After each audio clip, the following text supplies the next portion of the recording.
Part 1, The Missing Six. The train slowed as it crossed the Birchow Bridge, a rusted arch over a river that no longer moved. Grey water sat still, reflecting a sky the color of nickel. Ren Carter leaned against the window, watching his reflection shiver in the glass. He hadn't slept since Des Moines.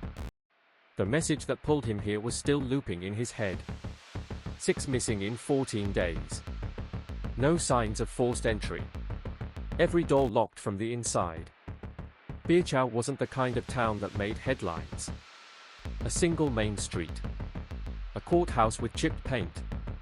A radio station that still played gospel at noon. Ren's badge meant little here. Federal consultant, called in when the locals ran out of answers. When the train hissed to a stop, no one was there to meet him. The platform was empty except for one man leaning against a squad car, broad shoulders, thinning grey hair, cigarette clinging to his lower lip. "Agent Carter," he said as Ren stepped off. "Yeah." "Sheriff Lyle Thompson." The man's handshake was rough and brief. Didn't expect they'd actually send someone. Ren squinted at the town beyond the station. The streets looked too clean, too quiet. 6 kids. Lyle nodded, exhaling smoke. All between 9 and 11. Vanished after 9 p.m. Doors locked. Windows sealed. Parents swear they were asleep. Patterns? Always west side. Always same time. Ren looked at the horizon. The west stretched into a low, endless forest, black-green wall in the distance. "What's out there?" Lyle's eyes didn't follow his. Nothing but trees. The sheriff's office smelled like coffee burned hours ago. Faded posters lined the walls, missing, safety tips for rural families, keep Birchow safe after dark. Deputy Rose Keegan sat at a desk sorting printouts, her short auburn hair tied back, eyes red from lack of sleep. "Deputy Keegan," Lyle said. "Agent Carter. She's been running the timeline." Rose stood, shaking Ren's hand. Her grip was firm. "You drove in for this train," Ren said. "Felt right for a ghost town." She gave a humorless smile. "Birchow's still breathing. Just holding its breath." Lyle pointed at a corkboard behind her. Photos of the children were pinned in 2 neat rows, school portraits with fading smiles. Names: Eli Monroe, Caleb Drury, Megan Holt, Anna Carver, Jonas Pike, Riley Knox. "They all disappeared after 9 p.m., Rose said. "Parents say they were in bed. Doors were locked from the inside. No struggle. No footprints leading away." Ren frowned. "All windows sealed. Every one. So they didn't leave," he said. "They were taken." Lyle grunted. "That's the thing. No one could have gotten in, either." Rose clicked a remote, and a monitor on the wall flickered to life. "Security footage," she said. "Monroe House.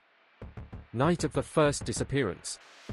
The video showed a narrow hallway, lit only by a nightlight. 9:06 p.m., the timestamp glowed faintly at the bottom corner. The camera was silent, motionless. Then, Eli Monroe appeared, walking stiffly from his bedroom. Barefoot. Eyes open but blank. He stopped mid-hallway, his mouth opening slowly, jaw trembling like a glitching machine. Ren leaned closer. The boy's chest jerked forward sharply, once, twice, as if something were pulling him from the sternum. Then, in one convulsive step, he turned and sprinted down the hallway, hitting the door at full force. It didn't open. He hit it again, and again, until finally the wood cracked and he disappeared into the dark. Rose froze the frame. The last image showed the boy halfway through the doorframe, wood splintering outward, his eyes rolled wide, mouth wide open. Ren exhaled slowly. "You said the door was locked from inside." Lyle nodded. "We broke it down ourselves. Key was still in the latch." Rose pressed another button. 6 video thumbnails filled the screen, 6 different homes, 6 different nights. Every child did the same thing, stood up, stared west, then ran screaming into the dark. "What direction?" Ren asked quietly. Always west, she said. Always toward the forest. At dusk, they drove to the Monroe house. The mother, Lydia, lived alone now, husband gone 3 years. The small farmhouse sat half a mile from town, porch light still burning though the sun was up. Lydia opened the door before they could knock. She looked younger than Ren expected, early 30s, hair tied messily, eyes raw from crying. Her hands shook as she clutched a Bible against her chest. I told him to go to bed, she whispered as they stepped inside. I told him to be good. To sleep. To obey. Ren watched her carefully. You believe he listened? Her lips trembled. He always listened. She led them to Eli's room. Everything was still in place, the blanket folded, the glow-in-the-dark stars stuck to the ceiling. The window latch gleamed untouched. Ren knelt beside the small desk. A notebook lay open, crude crayon drawings filled the pages. Circles, lines, shapes. In one, a child stood before a massive hollow tree, mouth open wide. Around it, smaller circles like faces, but none had mouths. Rose looked over his shoulder. That one in the middle, it's missing a piece. Ren nodded. A circle with a gap. Like something was erased. Lydia stood in the doorway. He said there was a hum, she whispered. He said it came from the woods. Every night after 9. That night, the hum arrived. Ren stayed in the motel on the edge of town, a low building beside a cornfield turned to mud.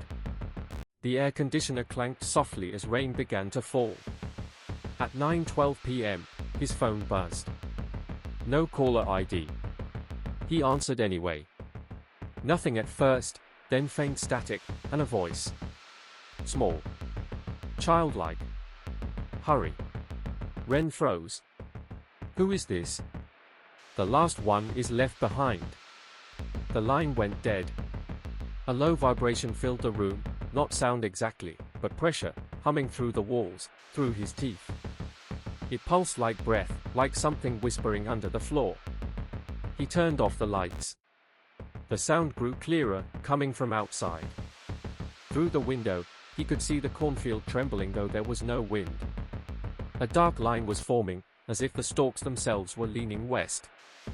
He stepped out into the rain, flashlight cutting through fog. The hum crawled over his skin, vibrating his ribs. From somewhere deep beyond the fields came a whispering that almost sounded like children murmuring in unison. Then it stopped. Silence thick enough to hurt. When he went back inside, his phone buzzed again. The same message repeated, the same child's voice, softer this time, almost pleading. The last one is left behind. Ren stared at the wall clock, the second hand shaking faintly as if something beneath the motel floor was still breathing. At dawn, Sheriff Lyle found him waiting outside with coffee gone cold. You hear it? Ren asked quietly. Lyle didn't meet his eyes. You can't live here long and not. He handed Ren a printed map. The kids all vanished near the tree line west of town. Same patch every time. Ren studied the map. The forest area was marked Birchow Hollow. You've searched it? Twice. Find anything? Lyle exhaled. Nothing that stayed found. Rose arrived, yawning, her badge crooked. Local kids used to dare each other to camp there. They said the ground hums when you lie down. Ren folded the map. Then that's where we start. As they drove toward the woods, the sun broke through clouds in weak amber light. The town behind them looked small, almost artificial, rows of houses lying too neatly, windows dark, curtains still. Somewhere behind the glass, an unseen voice whispered again through Ren's phone, soft enough that only he could hear it. You teach them to obey. I just call. Part 2, The Hollow. The trees began before the road ended. Ren Carter stepped out of the sheriff's truck, boots sinking into mud that smelled of rotten metal. The forest ahead was dense, uneven, the trunks thick and crooked like ribs pressing against the skin of the earth. Mist hung low, trembling faintly with each breath of wind. Sheriff Lyle cut the engine. They call it the Hollow, he said, Voice low. Old sinkhole under the soil. Ground there's thin, like you're walking on lungs. Rose adjusted her flashlight. Locals say it hums at night. Same frequency as power lines. But there ain't no lines running through here. Ren scanned the tree line. No cameras, no power grid, no cell signal. Convenient. He opened the trunk and pulled out a reel of climbing rope, a flare gun, and a small portable receiver. Keep this on the truck frequency, he said. If you hear static, don't move. Static means something's close. Lyle smirked tiredly. You talk like you've done this before. Ren didn't answer. He already had his flashlight up, beam slicing into the dark between the trees. The deeper they went, the quieter it became. No birds. No wind. Just the rhythmic sound of boots on wet leaves and the faint, bone-deep vibration that never seemed to come from one direction. Rose walked ahead, sweeping her light in slow arcs. You ever think about why it calls the kids? She asked. Ren ducked under a branch. Something knows they'll come. Children are trained to listen. To follow orders. To answer when called. Lyle grunted. And we train them too well. At the half-mile mark, the mud thinned into a clearing where the trees bent inward, forming an oval ring. The ground dipped slightly, a hollow, just like the sheriff said. At its center was a pool of black water, motionless and perfectly round. Rose stopped short. Jesus! Lyle rubbed his jaw. That wasn't here last year. Not this big. Ren knelt at the edge, sweeping his flashlight across the surface. It didn't reflect, the beam seemed to sink into it, swallowed whole. Groundwater, he murmured. Lyle shook his head. It's too still. Rain never fills it. It just stays. The hum rose, almost inaudible, more felt than heard, a vibration in the ribs, the teeth, the floor of the skull. Rose flinched. It's louder here. Ren turned on the portable receiver. Static flared, crackling like whispers through broken speakers. Beneath it, a voice, faint, high-pitched, like a child reciting something in rhythm. Line up. Line up. Go to bed. Close your eyes. The static grew stronger. The pool began to ripple. Ren lowered the receiver, jaw tightening. They are still here, he said. Then came the first light. A pale shape flickered in the fog near the far tree line, small, human-sized. Rose raised her flashlight. There, movement. 3 figures emerged, barefoot, walking in perfect unison. Children. Their clothes torn, feet caked in black mud. Ren's pulse quickened. Hold position. The kids stopped at the edge of the clearing, heads tilted slightly toward the sound of the hum. Their eyes were open, but not seeing. Their mouths hung slack, twitching as if trying to form words. Lyle whispered, God help us. The hum deepened, now a bass note that pressed against the lungs.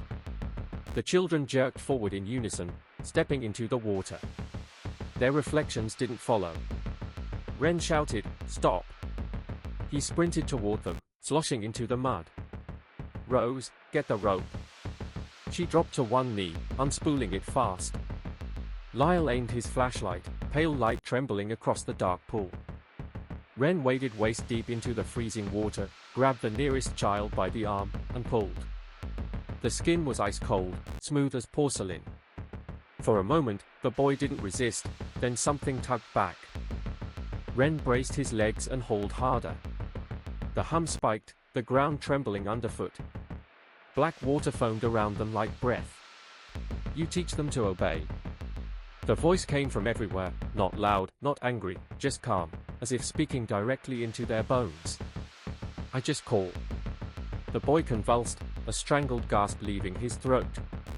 His mouth opened wider, wider than human, and the sound that came out wasn't a scream but a note, the same frequency as the hum.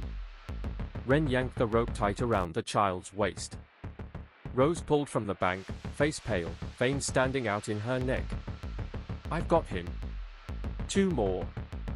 Lyle waded in beside her, grabbing the second child as the third sank halfway beneath the surface, arms reaching upward. Ren lunged, caught a wrist just before it vanished. The water burned his skin like frost. He pulled until the suction gave way, and the boy came free with a choking gasp. All at once, the hum stopped. The forest fell utterly silent. Ren dragged the children to the bank, laying them out in the mud. They were breathing, shallow, rhythmic, synchronized, like a single heartbeat shared between three bodies. Lyle leaned over, trembling. "We need to get them back. Now." Ren's gaze lingered on the black pool. It was calm again, too calm. His reflection looked distorted, stretched. Behind it, for a moment, another face appeared, taller, thinner, watching. He blinked, and it was gone. By midnight, the Birchow gym had been turned into a makeshift shelter. Rows of sleeping bags lined the floor, emergency lamps casting long shadows across the basketball court. The rescued children lay on cots near the center, their skin pale and cold. Nurses whispered quietly, afraid to speak above a murmur. Sheriff Lyle stood near the bleachers, rubbing his face. "Town's losing its mind," he muttered. "Parents barricading windows.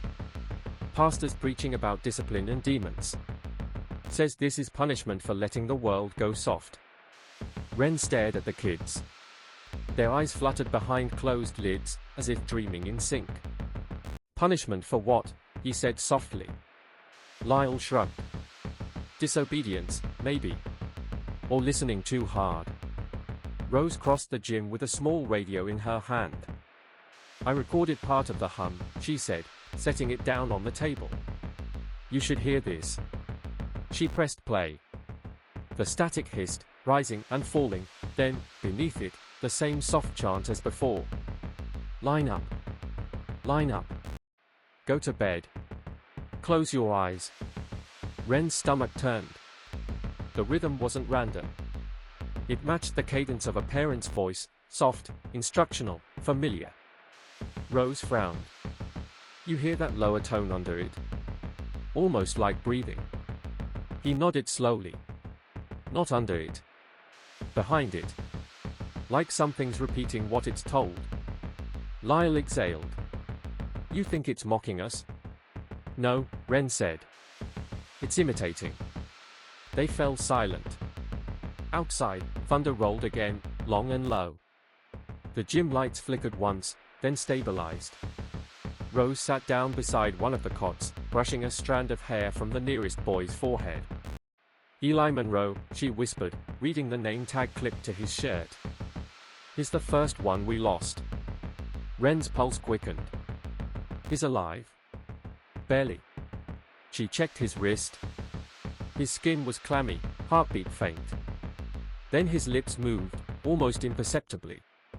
Rose leaned closer. "Eli? Can you hear me?" The boy's eyes opened. White. Pupil-less. His mouth moved again, whispering in a voice that wasn't his. "Almost there." Every light in the gym buzzed at once. The radio shrieked with feedback. The hum returned, not from the speakers, but from the walls, the floor, the air. Children across the cot stirred, turning in unison toward the west wall. Ren shouted, "Cut the power." Lyle hit the breaker. Darkness swallowed the room. But the hum didn't stop. It grew louder, alive now, vibrating the windows, shaking the bleachers. The children sat up, every one of them facing the same direction, their mouths opening together, silent at first, then humming the same note. Rose's flashlight flickered across their faces, eyes open, expressionless. Ren grabbed the rope again, voice hoarse. "Get them restrained, now." But it was too late. The first child stepped down from the cot, barefoot, moving toward the wall. Then the next. Then all 9. Lyle whispered, "They're going west." The hum rose, breaking into a scream of sound that rattled the air. Somewhere far outside, deep in the woods, something answered, a low vibration, deep and ancient, calling back. Ren turned to Rose, jaw set. "Get the flares. We're going after them." Outside, the storm had finally broken. Rain hammered the pavement as the last of the children vanished into the tree line, their shadows flickering under each flash of lightning. Ren tightened the rope around his shoulder, flashlight trembling in his hand. He looked back once, at the empty gym, at the faces of the deputies staring in frozen disbelief, then toward the black outline of Birchow Hollow. Somewhere beyond the trees, the hum pulsed like a heartbeat too big for the world. He stepped into the rain. The forest took him in. Part 3, the last one left behind. By the time Ren Carter reached the tree line, the children were already gone. The rain had softened to mist, sliding down the leaves like breath. The rope over his shoulder felt heavier with each step, soaked through, leaving a cold stripe across his chest. Behind him, the gym lights flickered faintly in the distance, the last safe glow of Birchow before the forest closed around him. He turned his radio on. Static. No signal. Somewhere ahead, through the wet branches, came the faintest hum. It wasn't loud, not yet. It was a vibration at the edge of hearing, rising and falling like something breathing just under the earth. He kept walking. The forest floor was slick, the mud pulling at his boots. Every few steps, he saw footprints, small, bare, pressed deep into the soil. 9 sets, leading west. The direction never changed. Lightning flared through the canopy, and for an instant, he saw them. Silhouettes of the children, maybe 50 feet ahead, lined in perfect formation, facing the same way. When darkness returned, they were gone. Only the humming remained. Ren's breathing turned shallow. His hand brushed the revolver on his belt. It felt useless. Guns always did against things you couldn't name. A whisper rippled through the rain. Not a voice, but words forming inside his skull. "You're late, Agent. They've been waiting." Ren froze. "Show yourself. You always ask that. You never learn." The voice was neither male nor female. It was the tone of obedience itself, calm, patient, disappointed. You teach them to be quiet. You tell them to line up. You call it safety. Ren clenched his jaw. "You twisting that." "I don't twist. I mirror." The hum rose, surrounding him now, air, soil, bone. His flashlight flickered and died. The forest glowed faintly blue with each pulse of sound. He could see the vibration, leaves trembling, rain frozen midair before falling again. He walked toward the source. At the center of the hollow, the black pool waited. It looked the same as before, perfectly round, surface smooth as glass. The rope over Ren's shoulder seemed to hum too, threads vibrating in tune with the water. He crouched at the edge. "You called them here." "I didn't call. I answered." The surface shifted, a reflection forming not of him, but of a tall figure standing just behind him. He turned sharply, no one there. He looked back down. The reflection lingered. "They wanted peace. You told them peace is quiet. So I gave them quiet." Ren gritted his teeth. "You're not peace. You're hunger." Same word. Different tongue. The hum deepened until it was almost physical pressure. The water began to swirl, pulling in rain and leaves, widening like an opening eye. Then, faintly, children's voices, far below the surface. "Line up. Go to bed. Close your eyes." Ren dropped to his knees. He reached into his pocket, pulled out the chalk he'd taken from the gym floor, old habit, from every crime scene he'd ever mapped. He began drawing a circle around the pool, shaky but precise, closing it in piece by piece. "You think symbols will stop me?" He kept drawing. "Not symbols. Boundaries. You taught them those too." A sudden splash broke the surface. A small hand, pale and dripping, reached up, grabbing the edge of the pool. Then another. Then another. Eli Monroe was the first to rise. His eyes were still white, his mouth twitching as he whispered through waterlogged lips, "Almost there." Ren's chest tightened. "Eli? Listen to me. Say your name." The boy tilted his head. They don't need names here. Say it. Ren's voice cracked. Say it out loud. The other children emerged, standing waist deep in the pool, all humming the same low tone. Their reflections on the water were wrong, taller, stretched, their faces melting into something faceless. You gave them words, the voice murmured from below. They gave me sound. Ren backed up, pulling the rope from his shoulder, tossing one end toward Eli. The boy didn't move. His eyes fixed on Ren like he was something far away. Rose's voice crackled suddenly through the radio, static, breaking up, but real. Ren, do you copy? They are coming back, the other kids, they woke up. He pressed the mic, I've got them at the hollow. Keep the lights on at the gym. Play the recording, the hum frequency. It disrupts them. It's not working, she shouted. It's spreading. The line cut. Ren dropped the radio. The hum around him was deafening now, a living wall of vibration pressing on every nerve. They'll never stop coming west. He pulled the flare gun, fired it into the sky. Red light bled down through the trees, staining the children's faces. For a moment, their eyes flickered, real color returning, and the hum stuttered, breaking rhythm. Ren seized his chance. He dove forward, grabbed Eli, and dragged him free of the water. The boy screamed, a single, human sound, and the pool convulsed, waves slamming outward. Thief, the entity hissed.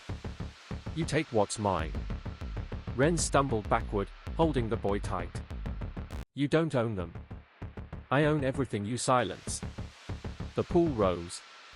A black column of water towered over them, shape forming, long limbs, a head without a face, light bleeding through its body like veins of glass. Ren's flare guttered out. He pulled a second match from his pocket and struck it against his boot. Flame trembled in the wind, tiny against the darkness. I'm not afraid of you, he whispered. You should be. You sound like me. The entity leaned closer, no eyes, but he could feel it looking. The hum grew softer, almost intimate, the way a mother hums to a sleeping child. Sleep, agent. Be good. Be quiet. Ren pressed the flare against the chalk circle. Fire raced around the edge, tracing his imperfect boundary. The light flared bright white, a cage of heat and sound. The hum broke into static, 1,000 whispers screaming at once. The children shrieked, real, human cries this time. One by one, they collapsed in the mud, unconscious but breathing. The entity recoiled, its form flickering between shapes, water, smoke, shadow, voice. Then, like sound reversed, it folded into itself and vanished into the pool. Silence. The flare sputtered out. Only the rain remained. Dawn broke grey over Birchow. Emergency lights flared outside the gym. Rose sat with the children under blankets, whispering names, counting again and again to make sure none were missing. Lyle limped in with a thermos of coffee, voice rough. They're alive. Everyone. Don't know how long they'll stay that way. Ren stood apart, soaked, pale, staring out the window toward the west. The hum was gone, for now. The world was too quiet. Rose approached slowly. We did it, she said. It's over. He didn't answer. His eyes stayed on the horizon. The forest was still there, patient, waiting. Then, faintly, sirens wailed from the edge of town. A voice on the radio shouted about another child, a stranger, running west through the streets, bleeding from his feet, eyes rolled white. Lyle's hand trembled on the receiver. God help us,